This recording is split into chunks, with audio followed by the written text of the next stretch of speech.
I hope so too. Hey guys, I just realized I'm wondering if the piano needs to be mic'd. It is mic'd. Okay, great. Thank you.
Good morning.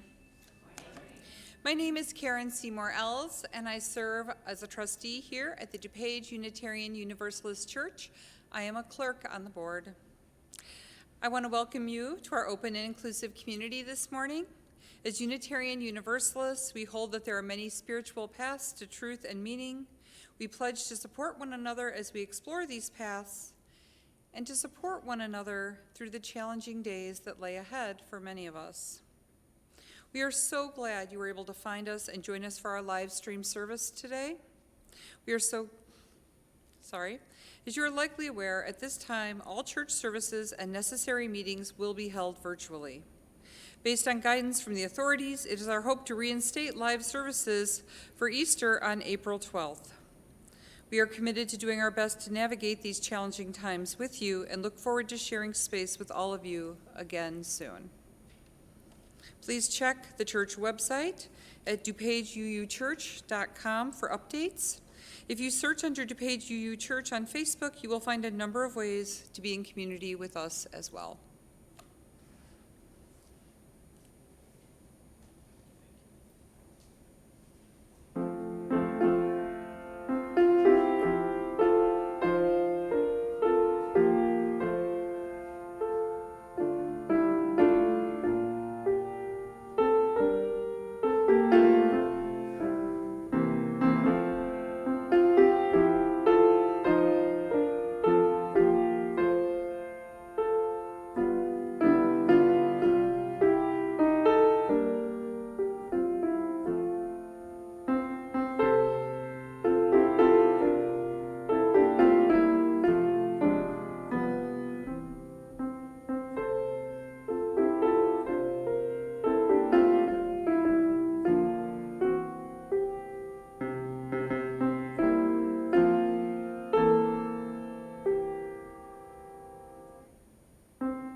Good morning.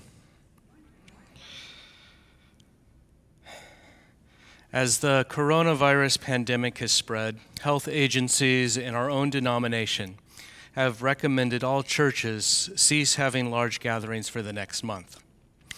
This is an effort to slow down the spread of the disease and to keep everyone in our community safe and healthy. While we've had our services on YouTube for quite some time, this is the first time we've had an all-online service. And I'm so glad that you are there at home watching and joining in with us when we sing and we pray and we laugh.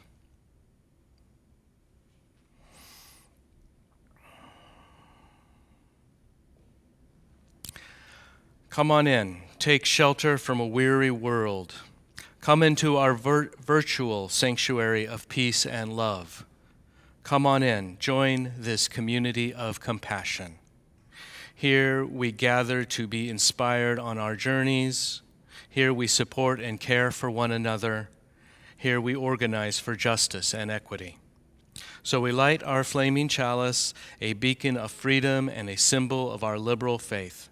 And we light it in solidarity with many others, all who journey with us as a faith community working to make the world a better place. May it ever be so, and blessed be you all. Thank you, Sarah. Our opening hymn is Thou I May Speak with Bravest Fire. It's 34 in the gray hymnal. The words should show up on your computer screens, and we have some singers from our choir to really help us, which is a good thing because you didn't want me to lead this song.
We have been in the midst of a stewardship campaign, some of which has kind of gone on hiatus because of this emergency. But we still thought it was a good idea to continue to celebrate who we are as a community and to share her perspective on that. I'd like to invite up Sarah Ruban.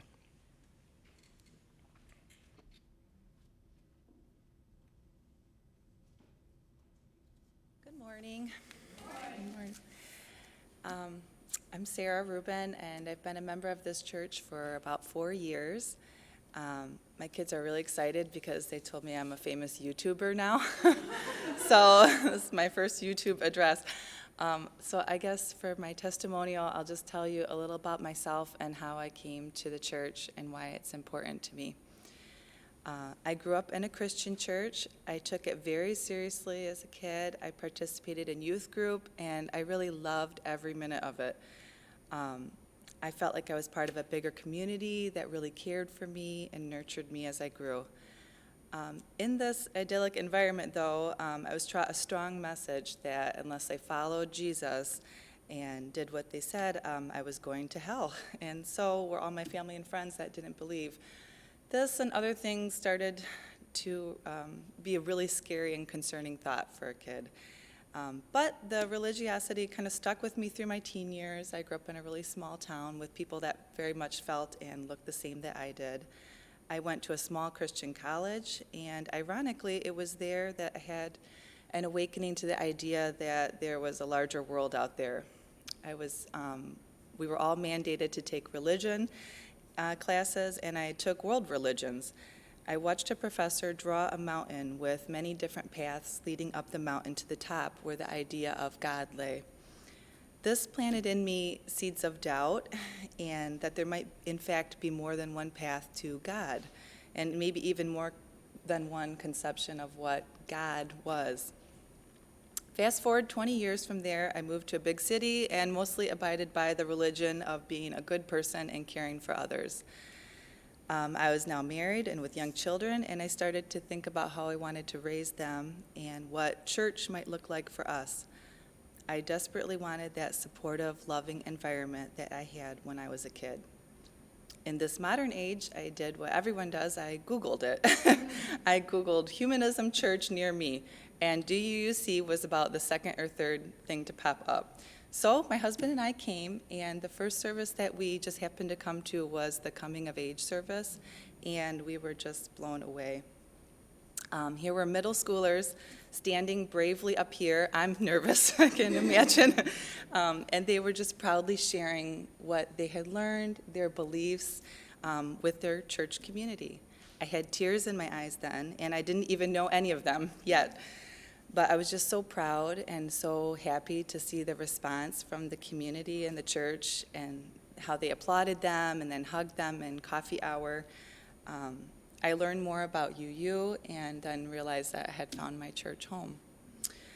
Over the past years, my kids have been involved in the RE program, and I joined the RE committee. There's so much love and care that goes into the programming for RE, from Steve, the committee, and the teachers. When my kids march off to RE after time for gathering, I know they're going to get great content from people that really care and from people that serve as role models too. At our committee meetings each month, we go over the next month's curriculum, and I often kind of think in my head, I wish I could just do it all over again as a UU kid, because it just seems like such a good experience. However, the impetus to join the church really was my children, but I've been surprised and challenged about how much it's made me think about my own beliefs. Coming here gives me a nudge to think about some of those big questions in your life that normally it would be really easy not to think about in the day-to-day busyness of going to work, raising kids, and just getting everything done. Coming here, I found a place where I can speak my own joys and sorrows, listen to others, and be there for them too. I like to just sit, let music wash over me here, close my eyes, and just feel comforted by the room full of good people that care about our earth, our country, our neighbors, and each other. And I can still feel that closeness, even though it's a much smaller physical group today. I know that we're still together as a community. So I just ask that you give what you can to DUC. It's really important to me and my family, and I know so many others. Thank you.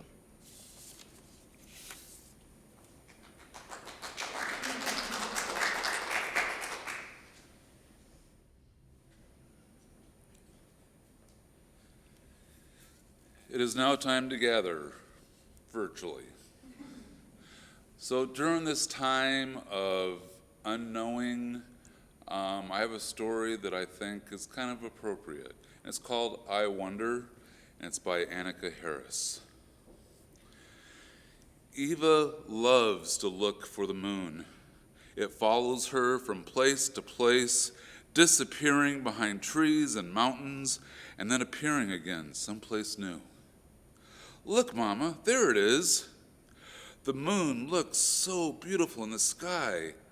How do you think it follows us, Eva? Eva thought about it, but she just can't figure it out. It's okay to say, I don't know, says her mother. When we don't know something, we get to wonder about it.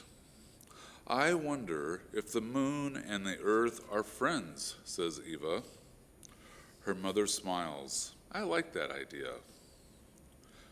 But Mama, how does the moon really stay close to us?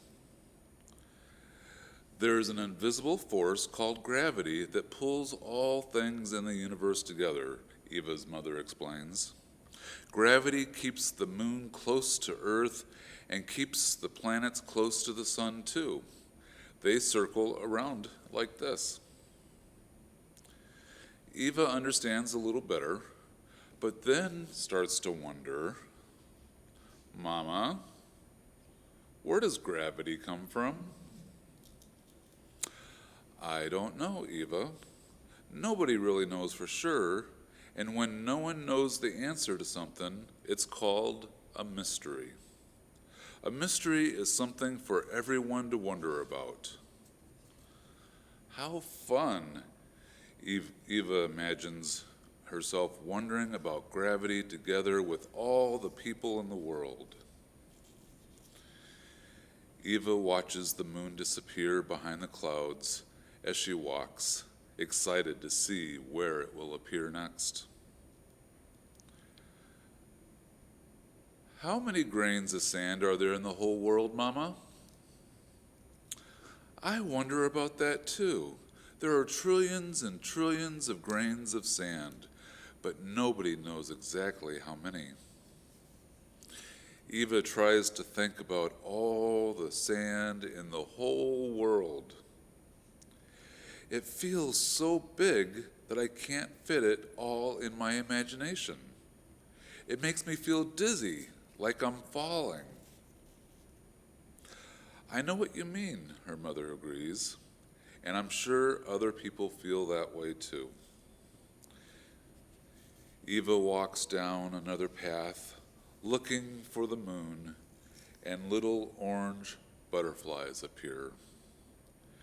Then she notices that there are butterflies everywhere. Mama, where did all these butterflies come from? These butterflies have been flying around for a few days, but they started out as little caterpillars, and those caterpillars came from eggs, and those eggs came from other butterflies. There are cycles all around us, with one thing ending and another beginning. Things are always changing. Can you think of other things that change? Clouds and frogs and me. Later, Eva wonders, Mama, what was there before all the butterflies and frogs and clouds? Before everything? I don't know, answers her mother. It's another mystery. I like trying to imagine what was here before the beginning of everything. What do you think was here? And Eva says, smiling, I don't know. She thinks about it for a long time, and then she has an idea. I wonder if there were feelings. As she walks home, Eva sees the moon again, slowly, brightly glowing above the roof of her house. Let's go inside and look for the moon through the window. We live with some big mysteries. When we come upon one, we're given a little gift. Every mystery is something for all of us to wonder about together. What do you wonder about?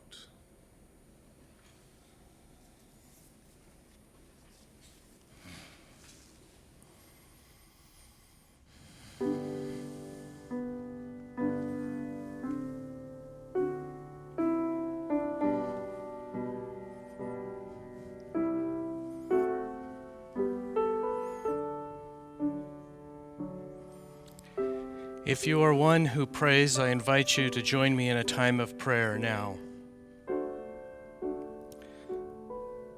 This prayer comes from the Buddhist teacher Thich Nhat Hanh. Let us be at peace with our bodies and our minds.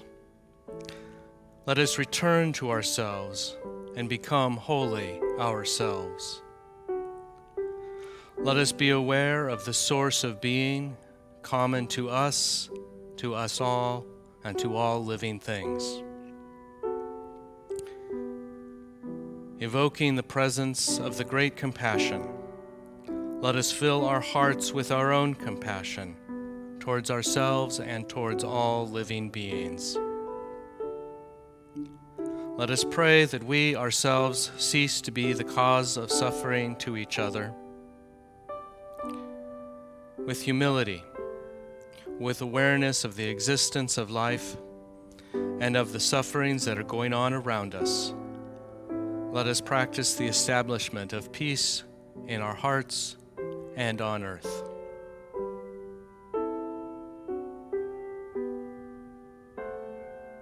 May it ever be so, and blessed be.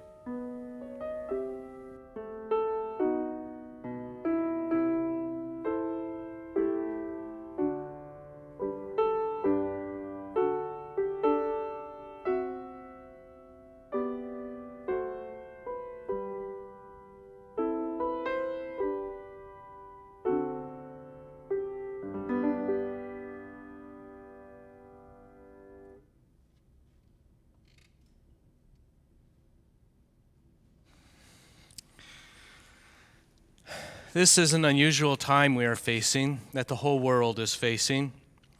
It is a bit of I think of it as a time of chaos, with a pandemic, political and economic upheaval, and all of the accompanying emotional trials and tribulations.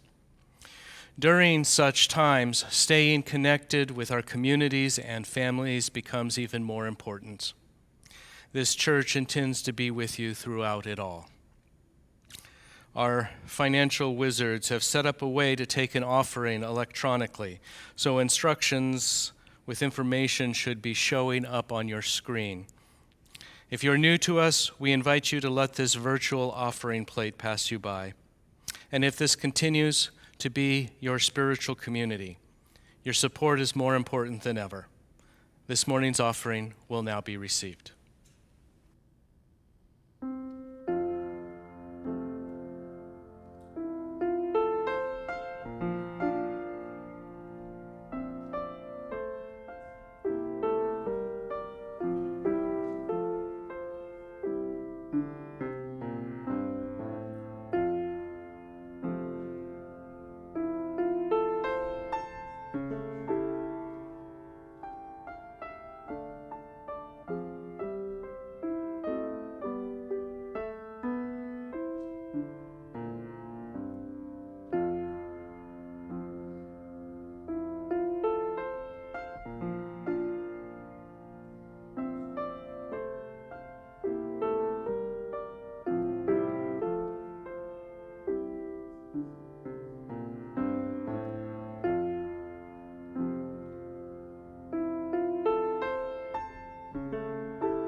Before I launch into the sermon, I want to convey some gratitude This is a new way of doing services, and we might have some kinks to work out, I'm not sure.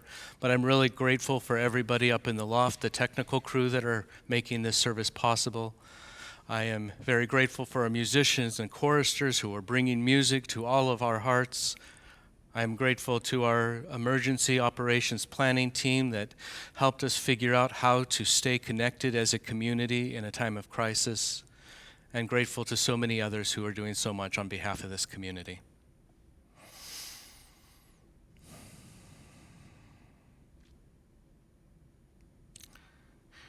Perhaps you have heard of kids sending letters to the North Pole. Did you know that some people also write letters to God and mail them to Jerusalem, where other people then take those letters and insert them into the Wailing Wall? Yes, it's true. I'm not going to mail my letter to Jerusalem, but I will share it with you. I know that some here do not believe in God. There are some who do, but don't think that all that is holy is a supernatural being who's paying attention to our personal lives. And there are those here who do talk to God and believe that he or she does answer.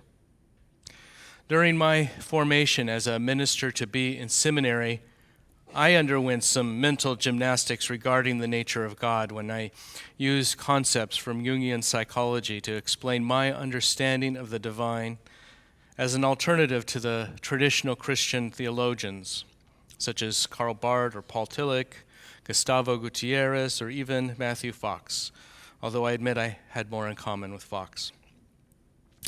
But my theology and yours, important as they may be to each of us, is not actually all that relevant today. For this sermon, I'm asking we approach our topic as a mental exercise, considering various what-ifs. What if God is real? What if God is aware of events around here? What if I could communicate with God? What then? Do I have something to say to God about what's happening in our lives or in the world?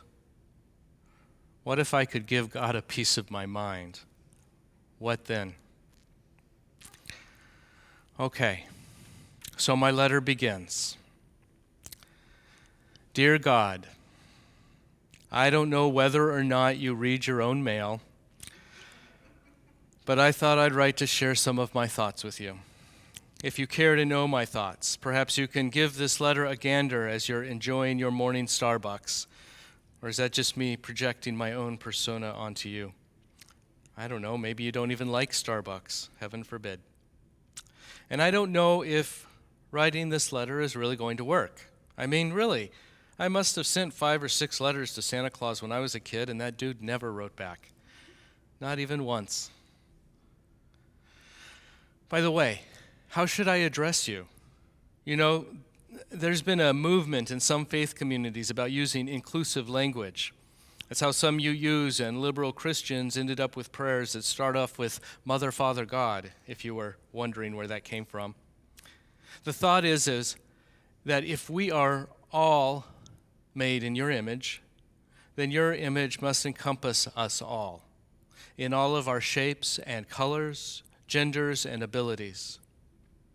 Somewhere along the line, some of us came to the conclusion that we don't know if you are male or female, both or none of the above. Some of us realize that many names are used for you around the world and don't really know if one or another is the right name. And when it comes down to it, I'm not sure that it matters. What do you think, God? Regardless of what name we use for you, when I was a kid, I and my family prayed to you daily. Even so, I was never really sure that you heard me. I was taught that praying to you would help me through life. But when I was 5 years old and my baby brother died, I didn't understand how you were helping us. When I look at things happening now, I suppose I still don't know how you are helping. So that's really why I'm writing to you. Perhaps there are things happening that you just aren't aware of. I imagine that you are pretty busy, so perhaps delegated stuff on earth to someone else. If so, I hesitate to report that they may be slacking. My brother's illness was encephalitis, and Perhaps it could have been treated if only someone had figured that out soon enough. It turns out that doctors treating babies have an extra challenge because their patients cannot verbalize what they're feeling. As it turns out, I'm sad to say, I have several times been asked in later years to sit with a young couple mourning the loss of an infant, and it has always been difficult for me to find words that can truly comfort in that situation. Perhaps next time, dear God, you can give me some words that will actually help. As you probably know, one of my personal concerns for most of my adult life has been health care and how access to that is affected by race, class, geography, and even religion. Clearly, we are today facing a pandemic of coronavirus for which we were woefully unprepared.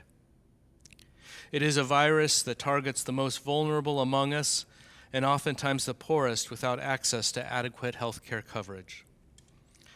As I think about my lifelong concern about why we do not have health care for all, perhaps my first brush with a conflict between medicine and faith came in high school, when I found a new friend in one who was blind. It turns out that her parents came from one of those denominations that believe prayer is the only biblically allowed medicine.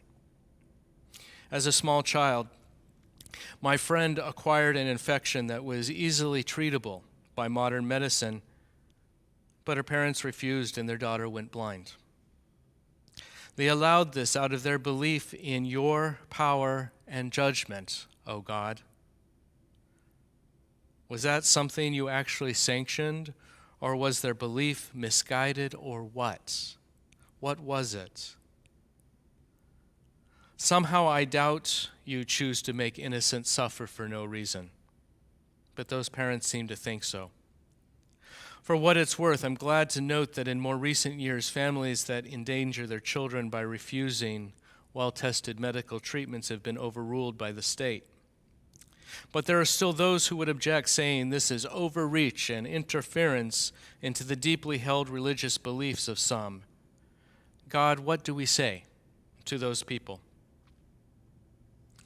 And should the religious beliefs of parents be allowed to dictate what happens to their children, especially when the effects will be lifelong? I wonder if it's possible that our advances in medicine might actually be sanctioned by you, for all we know. And if so, how do we teach those who have a different viewpoint? This is a question I've faced many times in my previous career as a nurse and even as a minister now, and I still don't know the answer.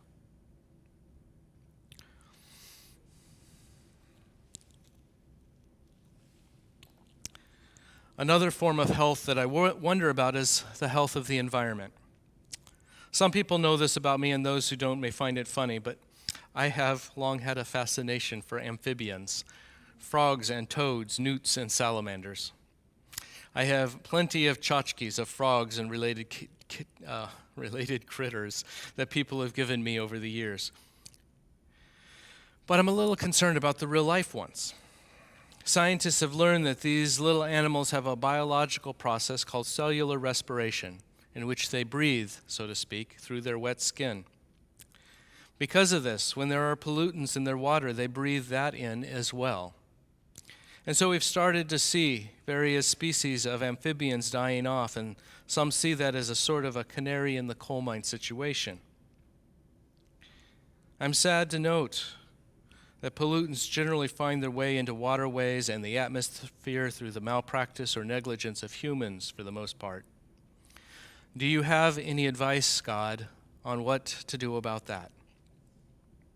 Some have wondered if natural disasters are your response to some perceived wrong. Others say that they are a product of climate change caused by the same pollutants discharged into the environment. Perhaps it's a little of both. I'm happy to note, however, that once in a while, scientists report the discovery of some previously unknown species. Recently, we learned of several new species of frogs in South America. Were they there all along and we just didn't know it? Or did they recently evolve?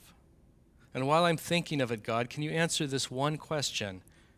Is a belief in the divine and a belief in evolution really mutually exclusive? I'm just wondering. To change the subject, if I may. God, I'd be remiss if I didn't ask you about war, too often carried out in your name. In history, whether it be called crusade or jihad or some other name for a so-called holy war, not to mention all the unholy wars, people have died. What has this accomplished?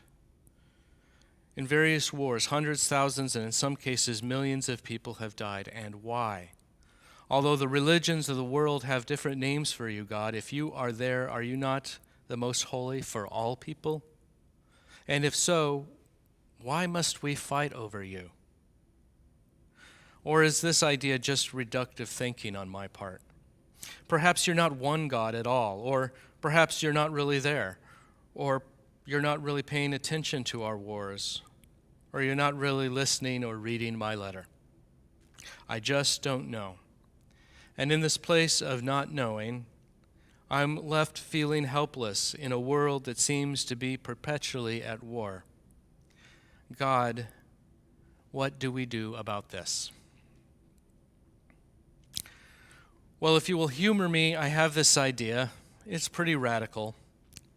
That instead of declaring war, we should call on our nations to declare peace as a matter of course. I ask you, God, what would happen to the powerless if the powerful took a moral stand and declared peace? I ask this because of my past experience. Many folks know I'm a veteran, which of course means that I spent a period of service in my nation's military. Me, the pacifist, socialist, pagan, queer, actually served on active duty. Yes, God, it's true, I did. Maybe you already knew that. My reason for serving was not out of a sense of patriotic duty or because I wanted to go out and fight wars. Rather, I joined for mostly career, college, and other personal reasons. In the end, my veterans benefits paid for most of my seminary education. But prior to that, during my time in service, I met many people who I would dare say feel powerless. Many such young people enlisted in order to give themselves a chance in life, a chance to escape a rural farming existence in an industry on the edge of bankruptcy, or to get out of turf wars in the ganglands of inner cities. For some, service was an opportunity to earn money for college, help in buying a house, or to just see the world. When I hear from my fellow liberals that those who join the military are warmongers, I happen to know that that is generally not true. Now, I believe most of the warmongers, if there are such, actually reside in the halls of power.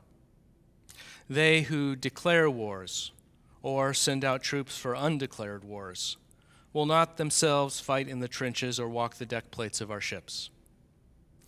The powerful and the powerless have never had such a deep gulf as the one I have seen between governments and their militaries. Outside of the military, we have also found powerless people as private citizens whose homes just happen to be in a war zone. Too often, they did not want the war, but would rather live in a place of peace. The people are victims of powerful people who have never set eyes on them and never will. Oh God, did you know? There seems to be a metaphorical war happening in our deeply divided nation. Recently, we've seen a growing dissatisfaction about life for some people. This led to an unexpected reality in which it seems that vulgarity and racism have taken up residence in the White House, and this bothers me to no end. Over the years, I've heard people declare that they vote based on their beliefs of what you, God, would want. With that said, I just cannot imagine that what is currently happening in our country was in any way part of your plan. Please tell me it was not, because I don't know how I would deal if it turned out that he who shall not be named is actually carrying out your plan for the country. It seems more likely to me that those who purport to lead do so without any real connection to you, God, or to the people they serve, for that matter. Perhaps that is where we should start when declaring peace. Maybe we should start with the half of the country who feel deeply unsatisfied with life. Also, can we just find ways to help our elected leaders declare peace and learn to work together? Can you make that happen, God? Sooner would be better than later, if I may say so.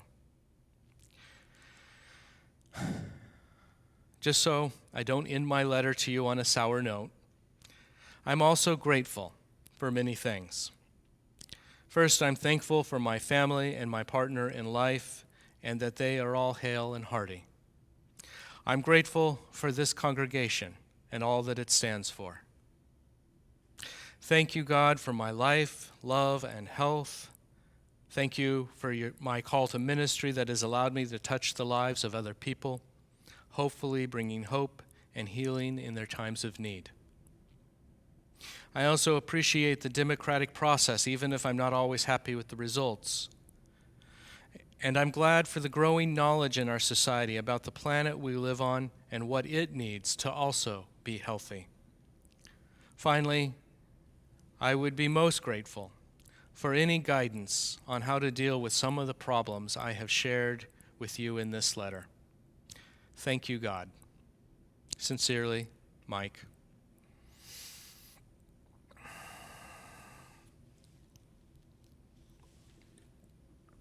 Writing this letter has been an interesting exercise, even if it goes no further than to the ears of you who are listening today.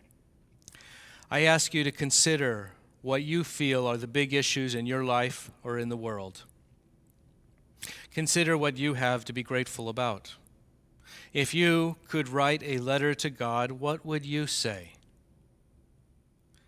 If this were like writing a letter to a member of Congress, in which the letters of many people expressing the same opinion might sway that legislator, then maybe it takes the letters or the prayers of many people to change things in the world. With that said, I also believe our letters and prayers must be linked to the work of our hands, for surely nothing ever changed without some effort on our part. Perhaps in the formulation of your prayers and the writings of your letters, it will become clear what work of your hands may make a difference. Thank you, and blessed be.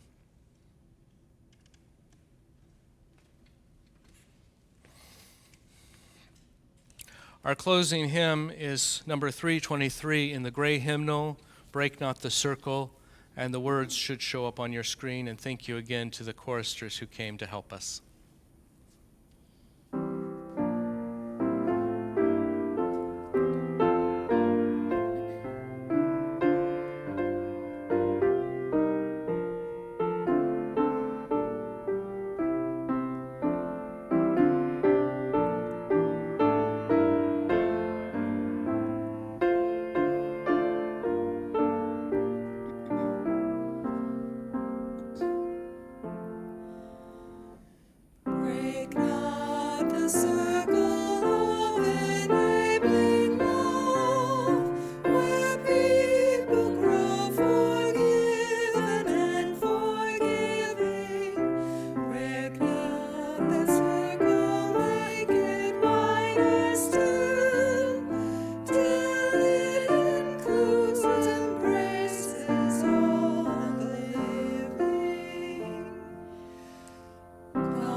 Join then the movement of the love that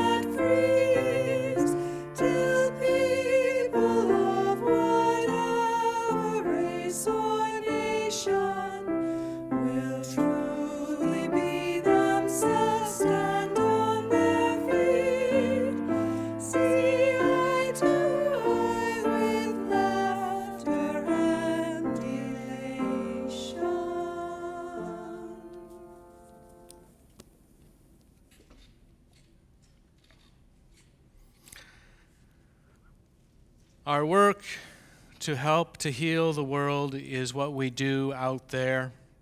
In here, even in this virtual online sanctuary we have created, we come to recharge, so we are energized to go back out and work some more. Our sacred calling as a spiritual people is to build a beloved community within and beyond the church's four walls that is ever so more important right now. Let us do this sacred work together. It takes more than writing a letter. It takes more than wishing upon a star. It requires elbow grease and the sweat off our brows. And yes, let us do this sacred work together and return here later to recharge, also together, and I hope someday soon. May it ever be so, and blessed be you all.